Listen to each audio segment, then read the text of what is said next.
Magandang umaga po sa ating lahat, sa ating mga kababayan from Luzon, Visayas, and Mindanao. Kamusta? Ito na naman po si Sir Glenn, ang Munting Tinig. Ayan, nagsasabi sa inyo na kung bago kayo dito sa ating channel, huwag kalimutan mag-like, share, at saka mag-subscribe. And pwede nyo rin panuorin ang mga advertisement. And kung gusto nyong mag-join sa ating Munting Tinig community, pakiclick nyo lang po yung join. And pinaka-importante dyan, kung gusto nyong ma-update sa live stream at the same time sa mga uploaded video po natin, don't forget to click the notification bell. Sige, umpisahan na natin ang ating talakayan. Pero sa punto na to, gusto ko lamang pong ipaalam na wala pa po tayong napiling Santo Papa dahil kagabi, ang lumabas na usok sa chimney ng Sistine Chapel ay itim. So magkakaroon tayo ng bagong Santo Papa kapag ang lumabas po ay puti. So first ballot. So mamaya, 2 ballots ang kanilang gagawin. Now, balik tayo sa issue ng politika, mga kamunting tinig. Si Aimee, ayon, nagtatantrum, nagrereklamo, mga naninisi na. Yan kasi ang kagagawa ng hindi iniisip kasi putak lang ng putak at sumanib sa puwersa ng mga Duterte. Ayan, tuloy, laglag, sasamot-saring survey. Sabi nga namin, wala kang dapat sisihin, Aimee, kung di ikaw. Kaya wag mong sisihin ang kapatid mo. Kung mababa ang rating ni PBBM ayon sa mga kaalyado mong mga maka-Duterte, wag mong isisi yun kung bakit ka nalaglag. O ngayon, kung nagsisisi ka, bakit hindi mo sundin yung advice sa iyo ni Sara Duterte na magpalit ka ng apelyido? Ang apelyedong Marcos, walang problema, Aimee. Tingnan mo yung kapatid mo, pinagkakatiwalaan ng milyong-milyong mga Pilipino. Ikaw, pinagkakatiwalaan ka din. Ngayon, kung halimbawa sa punto na ito, midterm election 2025, malapit na, ilang araw na lang, 4 na araw na lang, eleksyon na, kung nahulog ka man sa mga survey at hindi ka nakapasok sa Magic 12, huwag mong isisi sa mababang rating ng mahal na presidente. Kasi ang mababang rating ng kapatid mo, kasinungalingan yun. Alam mo sa sarili mo. Alam mo sa sarili mo na nagtatrabaho ang kapatid mo. Na satisfied ang mga Pilipino sa trabaho ng kapatid mo na ipaayos ang ating ekonomiya, ang ating foreign relations, ang pagtatanggol natin sa ating soberanya. At pinapairal ng kapatid mo ang rule of law. Sa kanyang administration, lahat may due process. Kaya kontento ang mga Pilipino. Ngayon, Aimee, yung hindi mo pagpasok sa Magic 12, sarili mong kagagawan yan. Kasi akala mo, pag magpahiro-hiro ka dyan sa kampo ng mga Duterte, abay ibigay ng mga Duterte, supporter, ang 100% nila na tiwala sa'yo.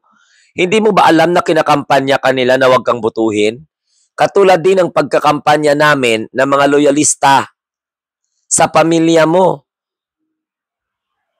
Hindi ka rin namin kinakampanya na butuhin ka. Kinakampanya namin sa taong bayan na huwag kang butuhin kasi kung nakaya mong ipagpalit ang mga kapatid mo, ang pamilya mo sa mga Duterte, how much more pa kaya ang bansa? So nakikita namin kasi at ng taong bayan, Aimee, na ang loyalty mo ay hindi sa taong bayan. Ang loyalty mo ay para sa mga Duterte. Mantakin mo ba naman papakasuhan mo sa ombudsman ang mga opisyal ng gobyerno under your brother's administration na walang ibang ginawa kundi ang gampanan ang mandato na ibinigay sa kanila ng taong bayan, ang ipapatupad ang batas. Dahil lamang po dinala si Rodrigo Duterte sa dahig, minasama mo na yung administration. Minasama mo na yung kapatid mo, minasama mo na yung mga opisyalis ng gabinete ng iyong kapatid.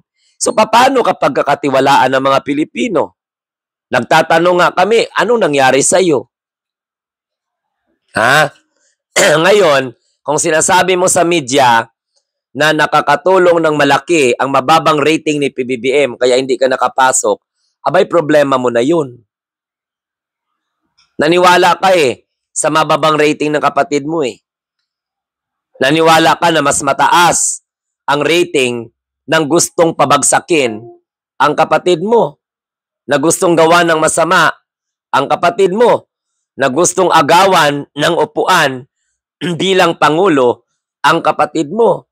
Ngayong hindi ka nakapasok sa Magic 12, isisi mo sa rating na kasinungalingan laban sa kapatid mo?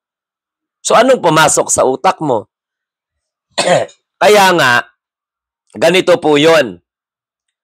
Sayang nga Sabi mo, marami kang performance, marami kang nagawa. So marami kang nagawa pagkatapos laglag ka sa survey na pinagkakatiwalaan ninyo. Sa amin, Aimee, walang problema. Bumaba man ang rating ni PBBM or tumaas, nakikita ng taong bayan kung ano ang kanyang sakripisyo.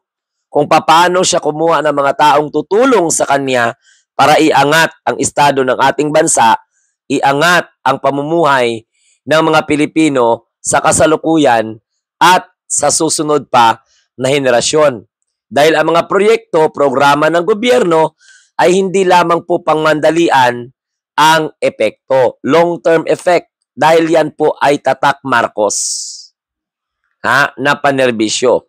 Dahil tatak Marcos lang ang mayroong makadiyos, makatao, makakabayan, makalikasan, at makabansa. Ngayon, akala mo makagain ka ng simpati sa mga tao.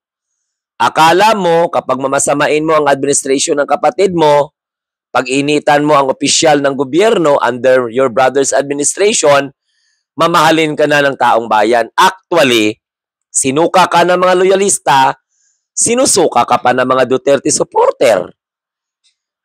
Nagagamitan pa kayo. So yan talaga, Aimee. Kasalanan mo talaga yan. Ang tanong, kung ang kapatid mo, bakit hindi mo nalang sundin ang advice sa'yo ni Sara Duterte na magpalit ka na lang ng apelyido, baka sakaling mag-number 1 ka pa. O tingnan mo si Bongo, dikit na dikit kay Rodrigo Duterte. O nag-number 1 kuno sa survey. Baka kapag magpalit ka na Duterte Aimee or Aimee Duterte, baka mag-number 1 ka pa sa survey. Hindi lang number 1. Hindi lang number 1. Baka mag-abot pa hanggang langit ang survey mo, ang rating mo. O baka aabot pa hanggang sa impyerno ang rating mo. So, yan kasi, paniwalang-paniwala ka sa mga Duterte. O ayan tuloy, napala ng kandidatura mo. Milagro na lang, Aimee, okay, kung makapasok ka pa sa Magic 12. Dahil ilang araw na lang, 4 na araw na lang, butuhan na. Magsisintensya na ang taong bayan sa'yo.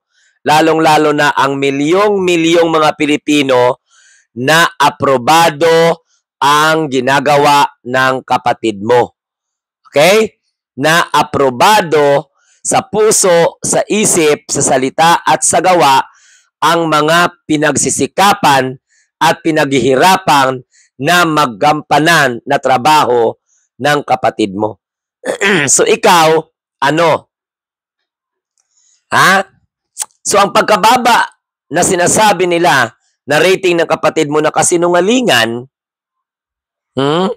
isisi mo sa pagkakalagapak mo sa survey? Kasi survey lang ang habol mo. Baka ngayon, Marcos ka pero malalaglag ka. Dahil hindi ka mahal ng mga Duterte supporter, sinusuka ka na rin ng mga loyalista, sa 4 na araw, di galingan mo pa magkampanya para butuhin ka palalo. So anong pakiramdam ngayon? Iniiwanan ka ng mga taong nagbigay ng tiwala sa iyo dahil Marcos ka. Pero dahil hindi mo pinapahalagahan, hukayin na yung tatay mo, sinuportahan mo pa. Humingi ka pa ng suporta. Ha? Palagi na kayong sinusumbatan na silang nagpalibing sa tatay mo, wala ka pa ring kadala-dala. Ginagago na ang pamilya mo, masaya ka pa rin. Inuutusan kang palitan ng apelyido mo ni Sara Duterte, masaya ka pa rin. Pinapahiya na yung kapatid mo sa publiko, pinapaalis ka na dahil titirahin na ang kapatid mo, suporta ka pa rin. O anong napala mo? Di ikaw ngayon ang malapit nang pupulutin sa kangkungan dahil wala nang boboto sa'yo para manalo ka sa Senado. So hanggang sa muli, ito po ang inyong lingkod, ang munting tinig ng ordinaryong Pilipino, nagsasabing, tayo po ang mga bagong Pilipinong may munting tinig sa bagong Pilipinas. Huwag kayong magkalimot na mag-share, like at saka subscribe. And don't forget to hit the notification bell para lalo kayong updated sa mga video po natin. At saka mga nag-super chat and super sticker, maraming salamat po. Have a nice day and adios. Bye-bye, Aimee. Matatalo ka na sa May 12. Mirisi mo na.